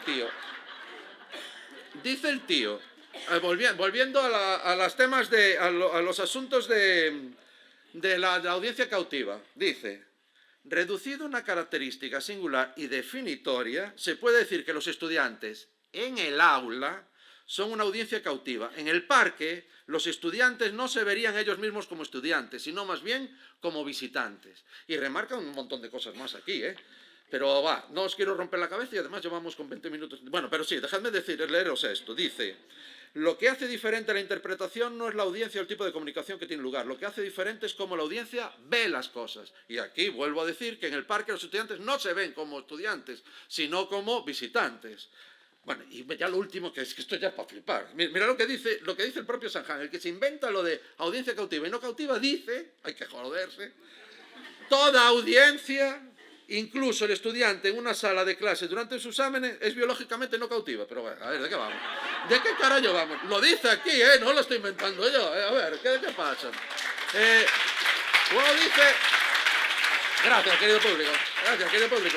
Recordáis, hice más cosas, recordáis que dice al principio, lo queramos o no, lo digo textualmente, lo queramos o no, los destinatarios de la interpretación, el destinatario de la interpretación está constituido exclusivamente y por definición. Y dije, tate, voy a hacer como el Pinto y me voy a buscar todas las definiciones que haya. Y me encontré 54, Pinto. Pero luego había unas que no me coincidían bien, atribuía definiciones a personas con las que hablé y me dijeron, yo no hice esa definición. Entonces, no le hice mucho caso y me quedé, gracias a Jorge, al que públicamente le doy gracias porque me ayudó bastante, hicimos un cribado y nos quedamos con 41 definiciones. Os recuerdo para qué busqué las definiciones. Las busqué para encontrar, decía exclusivamente y por definición, voy a ver dónde, en qué definiciones dejan claro que los escolares, con escolares no se hace interpretación. De las 41 definiciones, ¿sabéis con cuántas, cuántas excluye claramente a los escolares? Ninguna, cero. Ninguna definición. Entonces bajé un poco el listón de exigencia y dije, bueno, pues voy a buscar aquellas que especifiquen de alguna manera el tipo de público al que va destinada. Encontré 6 que especificaban de alguna manera el tipo de público al que iba destinada. Dos de ellas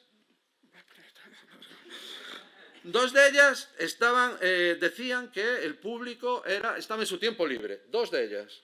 Una de ellas decía que era para la gente en el ocio. Yo particularmente pienso que los grupos escolares en visitas guiadas, fuera de clase, que no están teniendo que prestar atención para aprobar, aunque sean en horas de clase, para mí están en su tiempo libre. Pero bueno, vamos a aceptar que no, no está. Otros 2 dicen que son personas en general. Pues, coño, yo hasta donde sé los chavales son personas. Hay algunos que son unos marcianos que te cagas, pero bueno, vamos a aceptar, en general son personas. Pero vamos a aceptar que no son personas en general, que son, yo qué sé, personas en particular. Tomar por saco.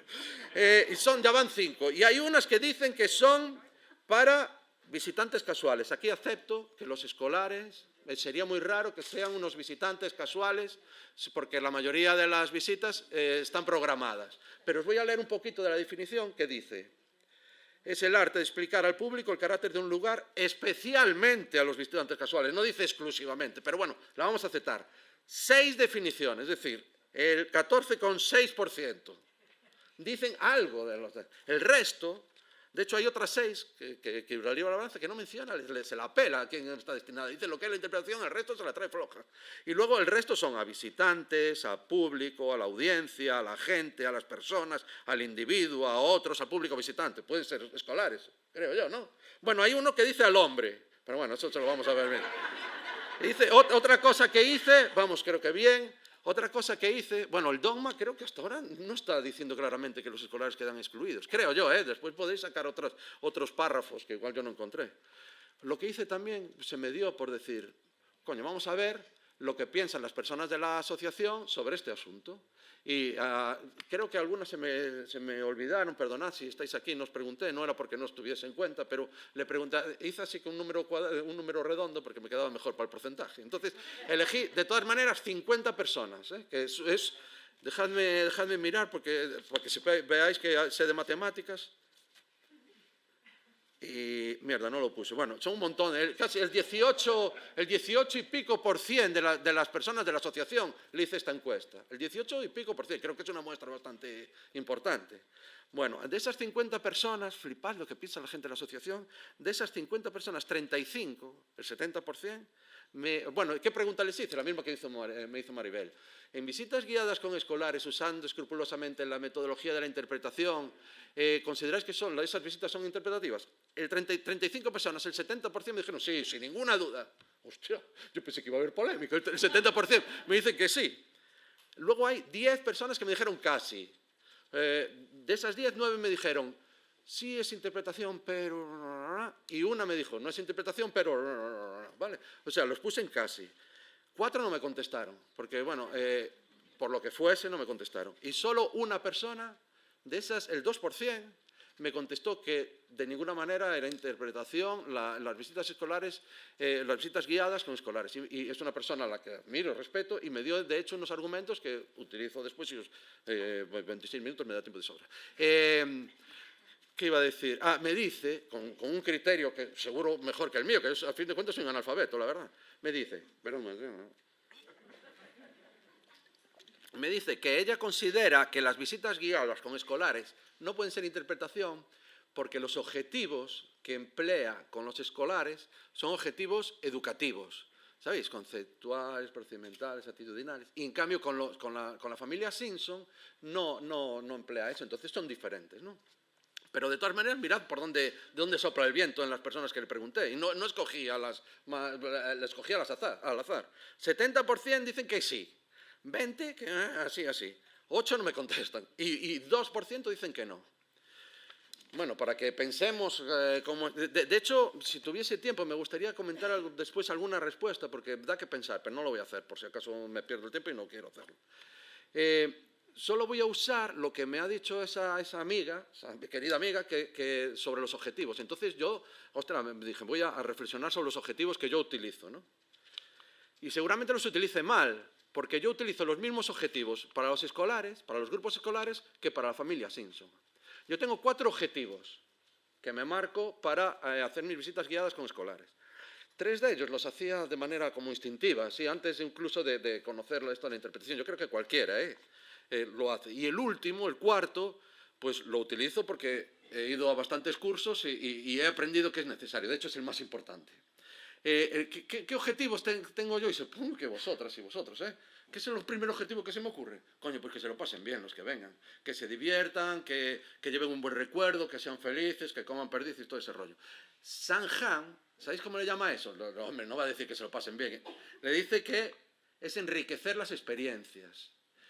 San Han no dice que sea un objetivo, como digo yo. San Han dice que es un resultado de la interpretación, un resultado deseado, un resultado buscado. Yo no sé si podéis admitir que sea una especie de sinónimo de objetivo, no lo sé. Otro objetivo que yo marco en mis visitas guiadas es un poco oculto, por lo menos oculto a medias, porque yo lo que quiero es manipular a la gente, adoctrinarla, sin que se, entre comillas, ¿sabes? Si tienes una idea positiva sobre mi lugar, pues te la refuerzo. Si tienes una idea así un poco regular, te la intento modificar, lo estoy intentando adoctrinar. Si tienes una idea negativa, los eucaliptos son buenos, te voy a por ti para borrar esa idea. O si no tienes ninguna idea, pues intento ponerte una positiva, ¿no? Jorge dice conseguir actitudes positivas. Tengo que decir también que Jorge quiso que fuese claro con esto. Jorge no se quiere arrogar estas frases a él, sino que él las aprendió de otra persona. Pero él fue el que me las enseñó a mí y yo quiero ponerle que fue él el que me lo dijo, ¿no? Y Jorge me dijo, a esto que yo digo que es manipular, adoctrinar, a Jorge le dice conseguir actitudes positivas. Para Jorge tampoco es un objetivo, es una finalidad, pero, coño, también se puede ser un objetivo, ¿no? 10 minutos, 30, sí, claro, perfecto, bueno, de sobra. Sí, pero parece menos, da miedo, no, pero sí, de sobra, estoy acabando. San Han a esto le llama conseguir el aprecio, y es otro de los resultados, de los 3 resultados buscados, deseados de la interpretación. El tercer objetivo que yo tenía, pensé que era sota, caballo y rey, que una cosa llevaba a la otra. Luego he aprendido, gracias a las maestras y a los maestros que he tenido el honor de que me enseñasen sobre este asunto de la interpretación, me he dado cuenta de que para conseguir estos objetivos tengo que enfocarme concretamente a ellos. Por ejemplo, os digo, mi querida Costa de Dexo. Yo me pongo como objetivo que las personas que yo lleve de visita guiada dejen de venir en bici.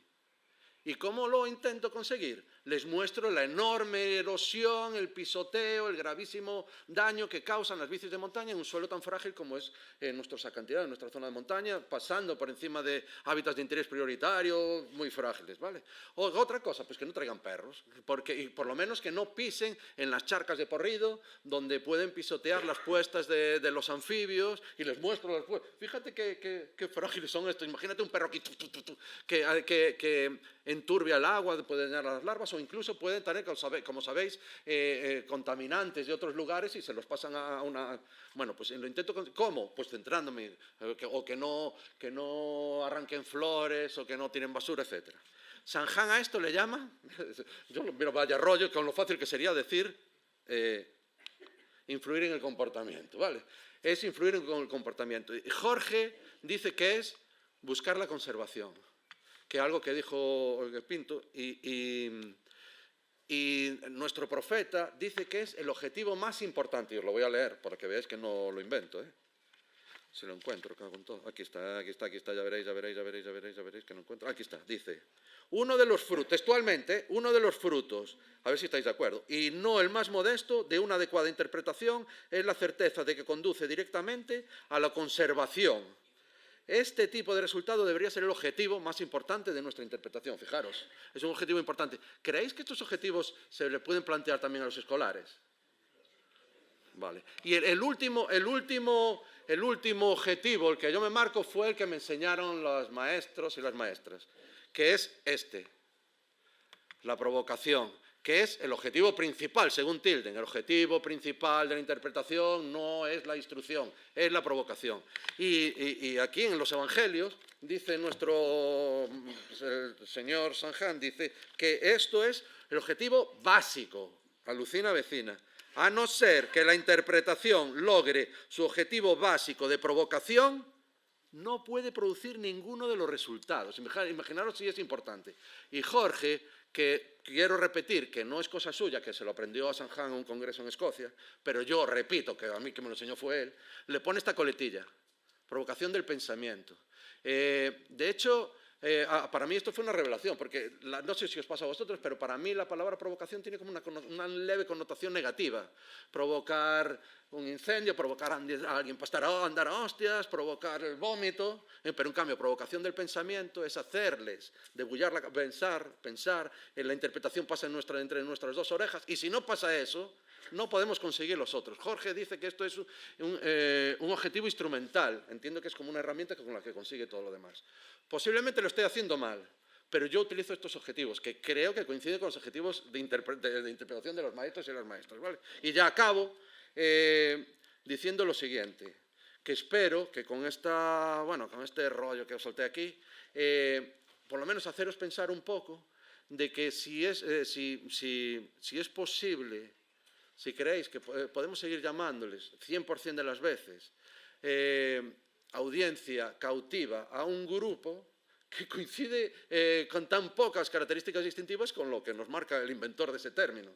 Habéis visto que coincide muy poco. Y si nosotros usamos, por otra parte, haceros pensar también, si queréis luego lo podemos comentar, si creéis que se le puede, ya, utilizando escrupulosamente la interpretación, está claro, si usando escrupulosamente la interpretación podemos decir que las visitas guiadas con grupos escolares son tan interpretativas como la familia Simpson. No sé, luego si queréis me ponéis a parir o lo que sea. Y voy a terminar, ahora sí, con esta frase que me dijo una de las personas con las que estuve hablando por teléfono y que me dice, Frankie, con la IP no importa al quién, importa el cómo.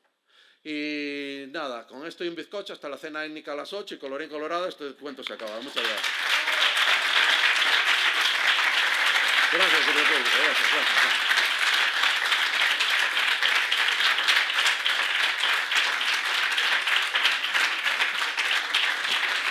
Gracias, señor público.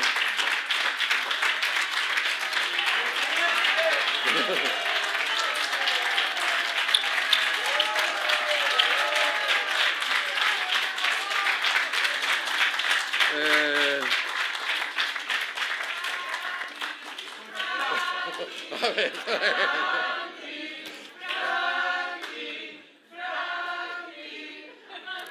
Gracias, querido público.